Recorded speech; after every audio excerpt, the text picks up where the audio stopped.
She found the letter in his coat pocket while looking for his phone. That's when Rachel knew her husband wasn't the man she thought she was protecting. The envelope was thick, expensive, and addressed to someone named Min in handwriting that made her stomach turn. Rachel. Chem had spent 12 years building a life with Daniel. 12 years of compromise, of swallowing her own ambitions to support his career, of convincing herself that love meant sacrifice. She worked double shifts at the hospital while he climbed the corporate ladder, always promising that someday soon, it would be their turn to breathe. She'd defended him to her family when they said he was cold.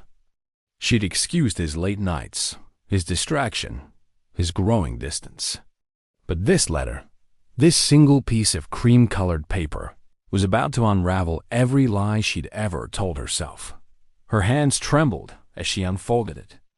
The words were careful, calculated, each sentence a masterclass in manipulation that she recognized from her psychology rotation in medical school. Daniel wasn't having an affair, not in the traditional sense. He was orchestrating something far more sinister. The letter detailed a plan to systematically isolate her from her support system, to make her question her own perceptions, to break down her sense of self until she became completely dependent on him. It referenced conversations she barely remembered, moments she dismissed as her own paranoia, incidents she'd blamed on her exhaustion. Every fight they'd had over the past 3 years was listed like data points in an experiment. Every tear she'd cried had been anticipated, even desired. Rachel's breath came in short gasps as she read about the subject. And how? She's responding exactly as predicted. The clinical detachment in Daniel's writing made her skin crawl. He discussed her vulnerabilities the way a scientist might catalog a specimen. Her fear of abandonment, stemming from her father's death when she was 9. Her tendency to internalize blame. Her desperate need to be seen as strong and capable. He'd weaponized everything she'd ever shared with him in their most intimate moments. The letter was dated 6 months ago, addressed to someone Daniel called his mentor in these matters. 6 months. Which meant everything since then, every tender moment, every apology, every promise had been theater. Rachel thought about the night 2 weeks ago when she'd broken down crying, convinced she was losing her mind because she couldn't find her car keys. Daniel had held her, stroked her hair, told her she was working too hard. She'd found the keys the next morning in her purse, exactly where she always kept them. She'd felt so foolish, so scattered. Now she wondered if Daniel had taken them, hidden them, just to prove his point about her instability. Her phone buzzed. A text from Daniel. Running late, don't wait up. Love you. The casual cruelty of those words, knowing what she now knew, made bile rise in her throat. How many times had he typed to love you while planning her psychological destruction? How many smiles had masked contempt? How many kisses had been reconnaissance missions to gauge her emotional state? Rachel's medical training kicked in, the part of her brain that could stay calm during a trauma, that could think clearly when others panicked. She photographed every page of the letter with her phone, her hand steadier now. She folded it exactly as she'd found it and returned it to Daniel's coat pocket. Her reflection in the hallway mirror looked like a stranger, pale and hollow-eyed, but something had shifted behind those eyes. Something Daniel hadn't accounted for in his meticulous plans. She'd spent 12 years being the woman Daniel wanted her to be, molding herself to his expectations, shrinking to make him feel larger. But Daniel had made a fatal miscalculation. He'd studied her weaknesses without considering her strengths. He documented her fears without understanding her resilience. He'd analyzed the girl she'd been without recognizing the woman she'd become. Rachel walked to the kitchen and poured herself a glass of water, her movements deliberate and calm. The letter mentioned that Mim would be visiting next month to observe the final stages. That gave her 4 weeks.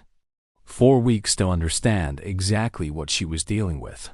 4 weeks to learn the game, Daniel thought only he knew how to play. 4 weeks to become someone he'd never anticipated.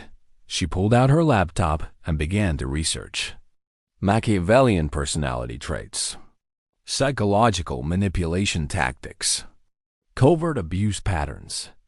Every article felt like reading her own life story, but with the narrative finally making sense.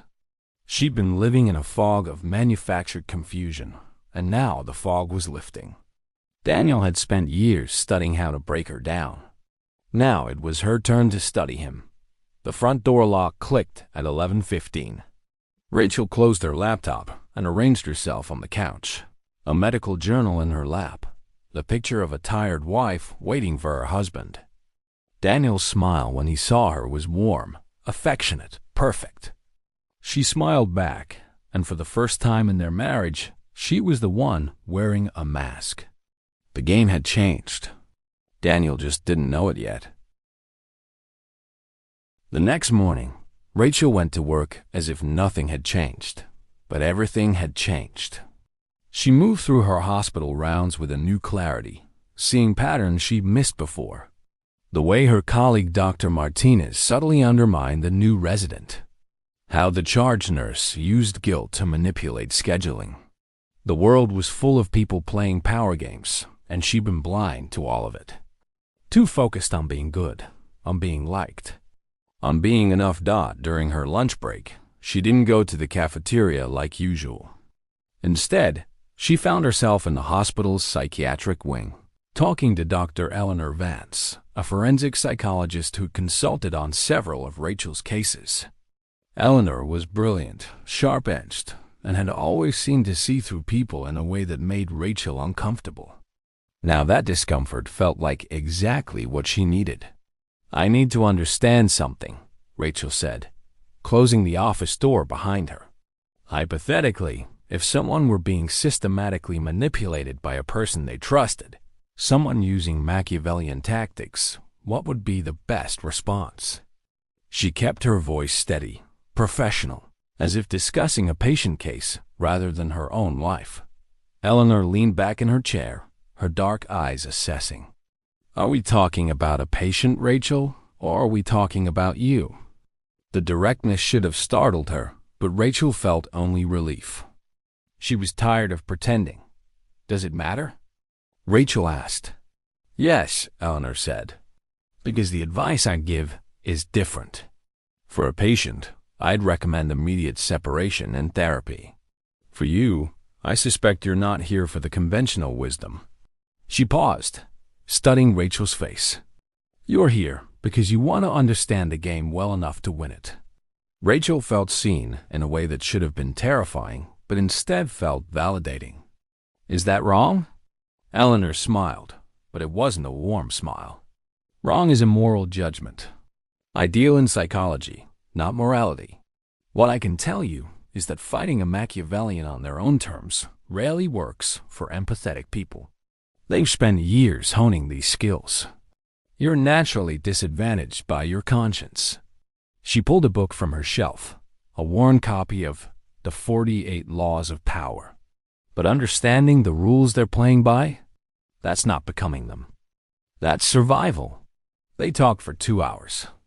Eleanor explained the patterns, the tactics, the psychological warfare that Rachel had been subjected to, without realizing it. Gaslighting, triangulation, intermittent reinforcement, love bombing followed by devaluation. Every term was a key, unlocking another door in Rachel's memory, revealing moments she'd misunderstood or dismissed. The time Daniel had praised her effusively in front of friends, then criticized her brutally in private. The way he'd encouraged her friendship with Karen, then gradually poisoned that relationship with subtle comments. The financial control disguised as managing their future. "The most dangerous thing," Eleanor said, "is that people like this truly believe they're superior. They see empathy as weakness. They think they're playing chess while everyone else plays checkers. But they have a fatal flaw." She leaned forward. "They underestimate their opponents because they can't conceive of someone they've categorized as weak becoming strong. Their narcissism blinds them. Rachel left the meeting with a reading list and a plan forming in her mind. She wasn't going to run. She wasn't going to confront. She was going to do something Daniel would never expect. She was going to study him the way he'd studied her, document his patterns, and build a case so thorough that when the time came, he'd have nowhere to hide. Over the next 2 weeks, Rachel became an anthropologist in her own home. She installed a discreet recording app on her phone, capturing conversations that revealed Daniel's manipulations. She documented every instance of gaslighting, every contradiction, every lie. She noticed how he'd move her things, then act concerned about her forgetfulness.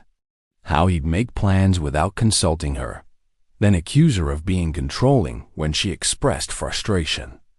How he'd share intimate details about their marriage with his friends, violating her privacy while making her feel unreasonable for wanting boundaries. She also began to notice things about Daniel she'd overlooked. The way he struggled with genuine emotion, how his expressions seemed practiced rather than spontaneous. The calculation behind his spontaneity. He'd surprise her with flowers, but only after she'd been particularly compliant. He'd plan romantic dinners that felt more like performances than intimacy. Their entire marriage was a script, and she'd been the only one who didn't know she was acting. But the most chilling discovery came when she accessed their shared laptop and found his journal. Pages and pages of observations about her, clinical and cold. He rated her emotional responses on a scale, noted which manipulation tactics worked best, and brainstormed new ways to increase her dependence on him. There were entries about their future, about children he planned to use as leverage, about isolating her completely from her career until she had nothing but him. Rachel read it all with a growing sense of rage that felt cleansing. This wasn't about her being weak or flawed. This was about Daniel being fundamentally broken, choosing cruelty over connection, control over love. She'd spent years blaming herself for their problems, believing she needed to be better, more understanding, more patient. Now she understood that nothing she did would ever be enough because Daniel didn't want a partner. He wanted a possession. The letter had mentioned M would visit in a month. Rachel had 3 weeks left. She continued her research, diving into legal resources, understanding her rights, preparing for divorce. She opened a separate bank account and began quietly moving money. She reached out to old friends she'd lost touch with, rebuilding connections Daniel had helped erode. She scheduled appointments with a therapist who specialized in abuse recovery, not because she felt broken, but because she wanted to heal from wounds she was only beginning to recognize. At night, she lay beside Daniel and felt nothing. No love, no hate, just a distant curiosity about who he really was beneath the performance. Sometimes she caught him watching her with an expression she couldn't read. Was he suspicious? Or was it just more calculation, more data collection? She matched his mask with her own, playing the role of devoted wife while planning her escape. The transformation frightened her sometimes. She'd always prided herself on her authenticity, her emotional honesty. Now she was learning to lie as smoothly as Daniel did. But Eleanor's words echoed in her mind. This isn't becoming him. This is survival. Rachel repeated it like a mantra, holding on to the belief that using his tactics didn't mean adopting his values. She was simply learning to speak his language long enough to say goodbye. The night arrived. Rachel finally understood the full scope of Daniel's pathology. Malcolm Reeves was a corporate psychologist, the kind who taught executives how to mise human capital and leverage emotional intelligence. He was also, Rachel realized within minutes of meeting him, a psychopath who'd found a legal way to satisfy his need for control. Daniel wasn't just manipulating her. He was being mentored in it, perfecting his craft. Over dinner, Malcolm spoke about people as if they were puzzles to solve, obstacles to overcome, resources to exploit. He praised Daniel's progress with Rachel, noting improvements in her compliance levels and decreased resistance behaviors. They discussed her as if she weren't sitting right there, and Rachel realized this was intentional. They wanted her to hear it, to understand how powerless she was, to internalize her own objectification. But Rachel had spent 4 weeks preparing for this moment. She'd learned their language, studied their patterns, and most importantly, she'd discovered something they'd missed.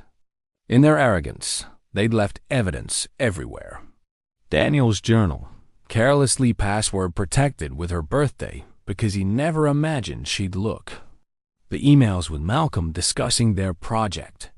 The recordings she'd made of Daniel contradicting himself, lying, gaslighting. She had everything she needed, and they had no idea. She played her part perfectly that night. Quiet, subdued, a little uncertain. She watched Malcolm's approval, saw Daniel's pride in how well he'd broken her. When Malcolm suggested Daniel increase the financial pressure to heighten her dependence, Rachel nodded along, asking innocent questions that made them explain their tactics in detail. While her phone recorded every word from her pocket dot after Malcolm left, Daniel pulled her close, kissed her forehead. "I know this is hard," he said, his voice dripping with false compassion.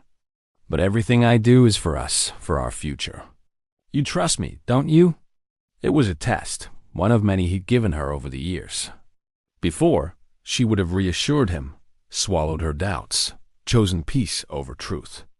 "Of course I trust you," Rachel said, and watched something relax in his expression. He thought he'd won. He thought she was finally, completely his. She let him believe it for 3 more days while she finalized her preparations. On the 4th day, while Daniel was at work, Rachel moved out. Not dramatically, not leaving a note or making a scene. She simply left, taking only what was hers, leaving behind the life they built on lies. The divorce papers were filed that afternoon, along with a restraining order supported by weeks of documented abuse. The recordings, the journal entries, the emails with Malcolm, all of it went to her attorney. She sent copies to Daniel's employer, where his security clearance required psychological fitness evaluations. She contacted Malcolm's licensing board with evidence of his unethical coaching practices. She took everything they'd done in darkness and dragged it into the light. Daniel called 57 times that first day. She didn't answer. He showed up at her new apartment, but security turned him away. He sent emails that cycled through rage, confusion, bargaining, false remorse. She read them all with clinical detachment, seeing the manipulation patterns Eleanor had taught her to recognize. He was following the script perfectly, which meant Rachel could predict his every move. The hardest part wasn't leaving Daniel. It was facing who she'd become in the process. She'd learned to manipulate, to deceive, to plan with cold precision. She'd discovered a capacity for strategy and ruthlessness she'd never known she possessed. It frightened her. This new version of herself who could lie without flinching, who could watch someone she'd once loved squirm without feeling pity. Had fighting a monster made her monstrous? Eleanor helped her navigate those questions in therapy. "You learn to speak a language you never wanted to know," she told Rachel. "But that doesn't mean you have to keep speaking it. The difference between you and Daniel is that you're asking these questions. He never would. You're capable of empathy, remorse, growth. You used his tactics as tools, not as a philosophy. That's what makes you different." 6 months later, Rachel stood in her new apartment, sunlight streaming through windows she'd chosen, in a space that was entirely hers. The divorce was finalized. Daniel had lost his security clearance and was facing professional sanctions. Malcolm was under investigation. Rachel had started dating again, carefully, learning to trust her instincts that had been right all along. She'd reconnected with friends, rebuilt relationships, and rediscovered parts of herself she'd thought were lost. Sometimes she still felt the weight of what she'd done, the deception required to escape. She'd beaten Daniel at his own game, but the victory felt complicated, tinged with the awareness that she'd had to compromise her values to survive. Yet she'd also learned something invaluable. Strength wasn't just about being good. Sometimes strength was about being smart, strategic, and willing to do what was necessary to protect yourself. Rachel looked at her reflection in the mirror and saw someone new. Not the naive woman who'd found a letter in a coat pocket. Not the broken victim Daniel had tried to create. Someone else entirely. Someone who'd walked through darkness and emerged scarred but standing. Someone who'd learned that the opposite of manipulation wasn't always honesty. Sometimes it was clarity. The ability to see clearly, to act decisively, and to never again mistake cruelty for love. Her phone buzzed with a text from Sarah, a friend from medical school she'd reconnected with. "Dinner tonight?" Rachel smiled, typing back a quick yes. She had a life to rebuild, wounds to heal, and a future to create. Daniel had taught her about darkness, but she taught herself about resilience. And in the end, that was the only lesson that mattered. If you found Rachel's story powerful, subscribe for more psychology and survival stories. Share this if you've ever questioned your reality in a relationship. Comment below. What would you have done differently? Remember, recognizing manipulation is the first step to freedom. You're stronger than you think.